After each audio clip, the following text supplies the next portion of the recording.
Hello students and parents. Today we are going through the Chapter 7 practice test. This should be a great help for getting prepared for our test, which will be coming up very soon if you are watching this. And I would suggest watch it all the way through, go through and make sure you're showing your work. Yes, you need to show your work. That is so important. And I know a lot of you can do this in your mind, but I've seen time and time again, people get questions completely wrong because they show absolutely no work.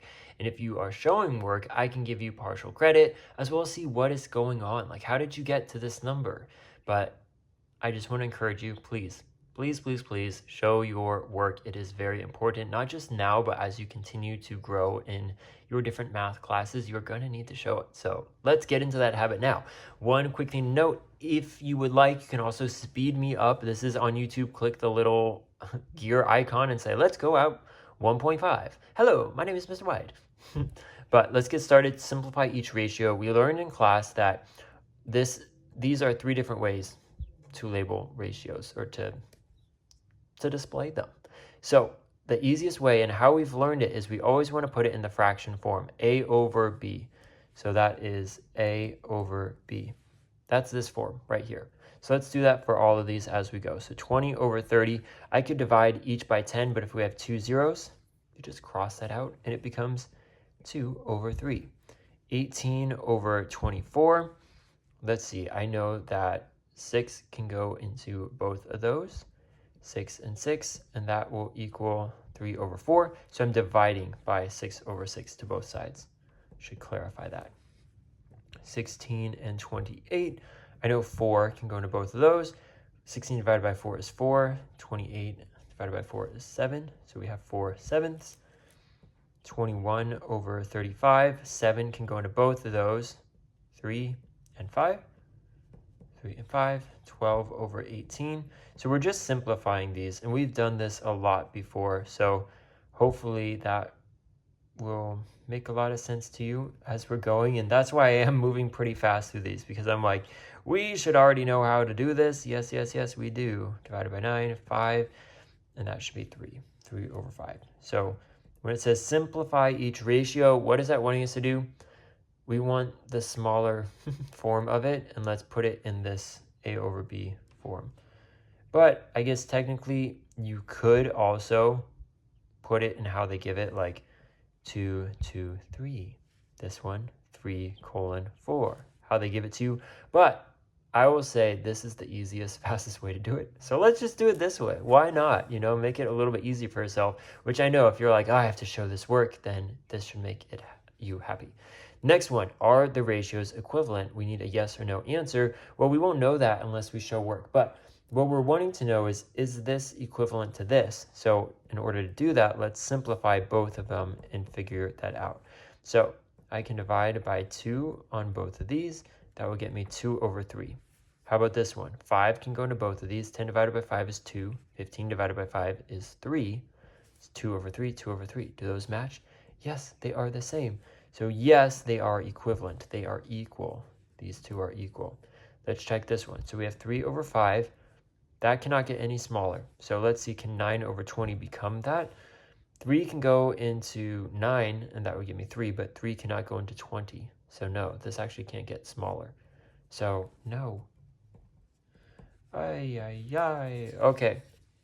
From here, find the unit rate. The easiest way to tell you how to do this is let's just set it up in the a over b form and then actually do the math. So some of you would just be able to say that's 9 right away. If you didn't know, you could go ahead and do the long division, but you would eventually come out to it's 9, and that would be 9 miles an hour. The next one, 28 cookies in 7 bags. So let's put that in a ratio form. That would equal 4. $18 over 6, that would be 3. But all I'm doing, so I'm putting this in the ratio form, and then what it comes down to is this. So even if the numbers get a little bit trickier, as they most likely will as we keep going or even on the actual test, this is supposed to be helping you understand and practice like, oh, it's not scary. Like, let's put it in this format and then do the math. So 63 pages over 9, and then we would find that 9 times 7 is 63. So that's that for the first page. Let's keep on going. All right, the next one, oh, we're still doing the same thing. How fun. So next we want to do, and this will be where the numbers get a little bit more confusing. That's what I was hoping for. I was like, Mr. White, we made this a little bit too easy. So this one we'll do 25 over 4. 5 times 5 is 25. 4 times what? I don't know. Let's check it out. Let's do the long division. So I know 4 times 6 is 24. That will give me 1. We bring down a 0.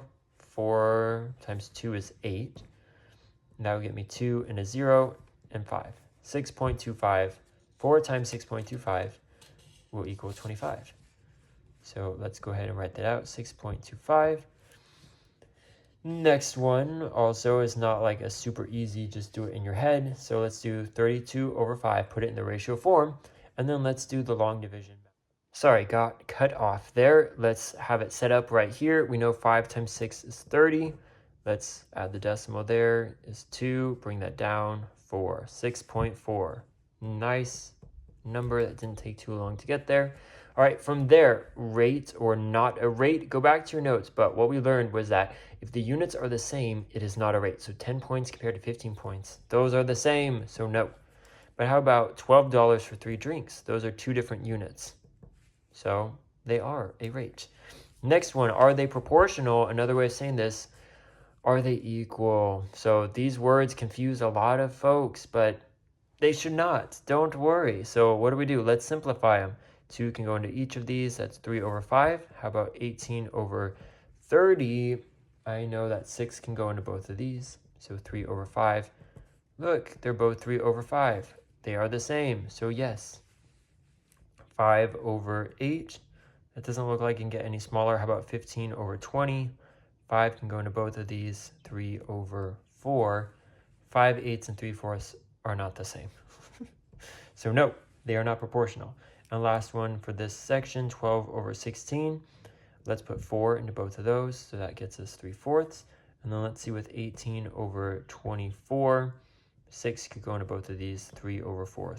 So 3/4, 3/4. Yes! So just make sure you put it first into the A over B, then just reduce, and then you will quickly and easily be able to see. All right, these ones, I find these so fun. We cross multiply to find those. So let's cross multiply up this way. So 7n equals what? 4 times 21. 4 times 21, we have 4, and we have 8 equals 84.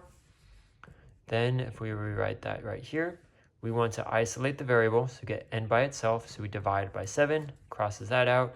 And then you could do this if you didn't know that the answer was 12, which I've only memorized it because I've done this and used these numbers quite a bit. So that's the fun thing with math. As you keep using numbers, you're like, 7 times 12 is 84. I know that right away. So n equals 12. All right, and this one here, I always cross multiply the variable first because I like it on this side. So 9n equals 10 times 27 is 270. I know 9 times 3 is 27, so that's how I can confidently say it is 30. But if you didn't know, then we're dividing by 9, divide by 9, 9 into 270, 3 there is 27, 0, 0, 0. Hooray! Last one here, let's cross multiply 12 times n, so 12n equals 6 times 8 is 48. Divide by 12, divide by 12, n equals 4. Awesome. These are so fun. I hope you guys find them to be a lot of fun too, because I sure do. Alrighty, next we're still going, so we're getting some good practice for these. Cross multiply 15 times n, 15n equals 5 times 24, right? 24 times 5, 0, 2, 1, 20. Another way you could do this is, and we talked about this in class, how do we go from 5 to 15? We did times 3. And then what times 3 equals 24? 8. But let me see if 8 times 15 is 120, because that will be a way that I can easily check that. So that's a 0, that becomes a 4. 8 times 1 is 8, plus 4 is 12, 120. So yes, that's another way you can check your work, but you do need to show work of some sort. So if you're, cross multiplying like this, that's showing it. I've set it up there, and then I would show I divide. So those are different ways to do it. And then this one as well, let's do, I think for this one on my own paper when I did the first time, I reduced this to make it a little bit easier. So I know 6 can go into both of these. I divided by 2 when I first did it, but 6 and 6 should give me 2 over 3 equals n over 30. So I just reduced this one, and then I can cross multiply. So 3n equals 2 times 30, which is 60, and then divide by 3, and then I would see that n equals 20. So there's lots of fun ways to do it, but if I didn't do that, if I didn't reduce it, I would do 18n equals 30 times 12, which that just gets to be a very big number, 360. And then I guess, you just have to do it. 18 into 360. I know 18 times 2 is 36, and that would be 0. So those are different ways you can do it, but I hope that is helpful so that you're able to see, like, yeah, we can do things in different ways, and it's okay that we can do that. Up next, we have scale model questions. How I have told us to look at this, look at the first line first and put that in a ratio, 1 inch to 15 miles. So that's 1 over 15. Inches are at the top, miles are at the bottom. Next, a road is 4 inches. Where are the inches? It's at the top. So let's put the 4 at the top as well. And then we don't know how many miles that is. So this is how we would set it up. Then we cross multiply. X equals 15 times 4, which equals 60. So 60 miles. This one here, let's just look at the first one. A drawing uses a scale of 1 centimeter to 3 meters. So let's put that into a ratio. 1 over 3 equals what? It says a hallway is 8 centimeters. Well, I put 1 centimeter, I put the centimeters up here. So I need to do the same, and we'll put 8 up there. We have that as x. So this one, let's cross multiply. X equals 8 times 3, which equals 24. This next one, a blueprint uses a scale of 1 inch to 4 feet. Let's put it in the ratio form. And then a wall is 24 feet long. We have feet at the bottom, so let's put 24 feet at the bottom there. We'll put the variable at the top. Let's cross multiply. So 4x equals 24. Then we just isolate the variable by dividing by 4. And we find that x equals 6. So 6 inches. Sweet. I think these are so fun. And as long as you follow those steps, like, you will have no problem doing it. Just make sure they all match up. So like feet are at the bottom, it gives us feet. That's why I put the 24 at the bottom, because feet and feet, they need to match up. Inches are at the top, but we don't know the inches there. That's what we were trying to figure out. So graph the points and circle yes or no if it is proportional. What I would tell you to do, so go ahead, x, y, x, y, x, y. We know that it will be proportional if it is a straight line and if that line goes through the origin, 0, 0.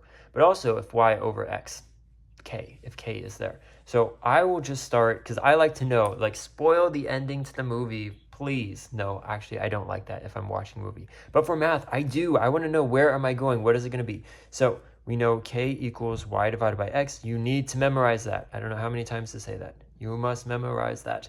So let's do that. 3 over 1 equals 3. A terrible 3. 6 divided by 2 equals 3. 9 divided by 3 also equals 3. So we have 3, 3, 3. K equals 3. So yes, it is proportional. K equals 3. We'll just put that just for fun. Do we need it? No, it's not asking us for that, but it is important to know. All right, from there, let's graph this. So we have the x-axis there. We have the y one there. We need to go up to 3, 1, 2, 3, and up to 9 for this one. 1, 2, 4, 5, 6, 7, 8, 9. So 1, 3 means we go over 1, up 3. 2, 6, we go over 2, up 6, 3, 4, 5, 6. 3 over 9 up there. And if there was no human error, this will be a straight line going through the origin of 0, 0. All right, let's keep on going from there.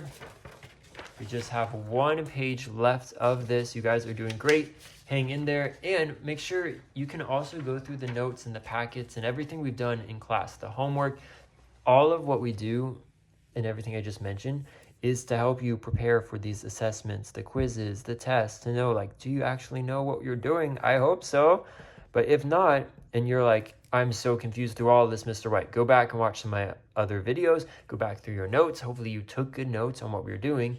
And if so, then that will be a great way to help you study.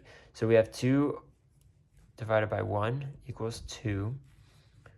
5 divided by 2 is not 2. How about 8 divided by 3? That's also not 2. They're all different numbers. So that tells me no, it is not the case. But we still need to graph it because that's what we were told to do. So we need to go up to 3, 1, 2, 3, and 8. 1, 2, 3, 4, 5, 6, 7, 8. 1 and 2, we go over 1, up 2. 2 and 5. 2, 3, 4, 5. And then 8, 3, and 8. So it looks kind of more like that. So it's no though, but we know it's no. So as long as you're able to plot the points correctly, that will be the biggest thing there. All right, last part there. We can draw the line like that. If that helps you, you can put it in a box.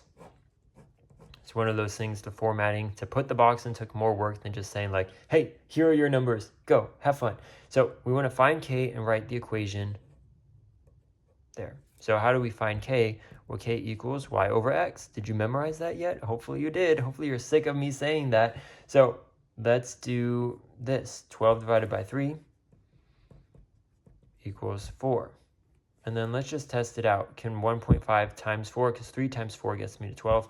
1.5 times 4, well, 15 times 4 is 60, bring it over. So I do know that is the case, but 4, 5, 6. As I say that, I'm like, I think so. But yeah, we bring that over because there's one decimal place. So that equals 4. Then the equation, just plug. We would write it as y equals 4x. Right, next one, we have 2, 7. We have 5 and 17.5. Let's do 7 over 2. So that's this equation right here. 2 into the 7.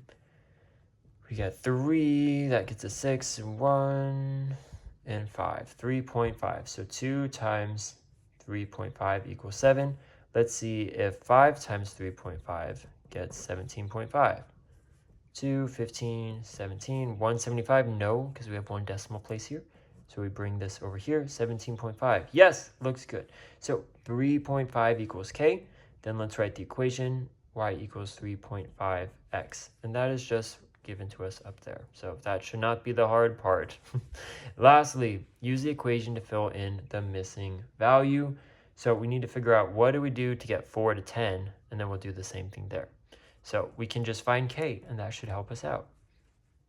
So that would be 4 into 10. 2 would get us 8, 2, 0, 5.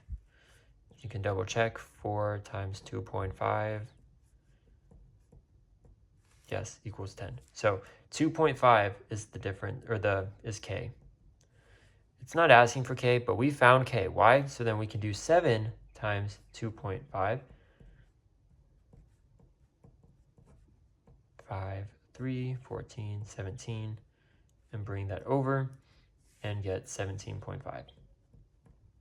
So that's it for this. I'm pretty sure the test, it is going to be very similar to this, but we're going to have different numbers, of course, and probably a little bit more difficult. As I was going through this, creating it, I'm like, I think this is too easy. So I'm going to go into the test and update it to make sure that, this practice test is amazing, because hopefully you do feel it's easy, that you can learn this. You're doing well, you're doing good, and you are.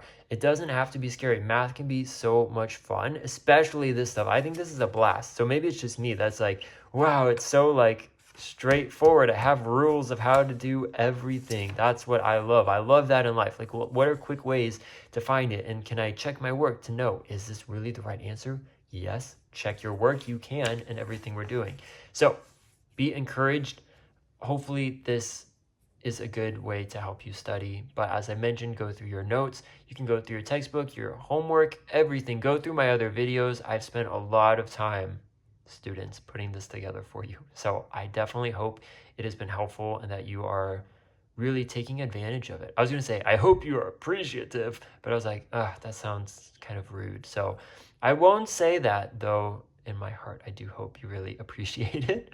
But at the same time, I hope you're taking advantage of it, knowing that students that go through these videos, and especially this walkthrough, they are getting better and better in the class. So that's something you want to know, is like, we're not comparing ourselves to other students, but how are you doing? Are you growing? Are you becoming more confident in your skills? Because my hope is at this point of the year, your answer would be yes, because that's what we're going to need as we keep on going in this school year, but also next school year as you go to pre-algebra, and then as you go to algebra, and eventually you'll come back to algebra 2, and you'll be like, wow, I remember Mr. White went through this. And if some of the concepts are a little bit tricky, you can come back to these YouTube videos and watch them and get maybe a toned down version, like maybe this is easy in the future years for you, but we still go over the basics and fundamentals, which will still be the same. You just have bigger numbers or harder problems that you'll come across where the math is going to take you a little bit longer.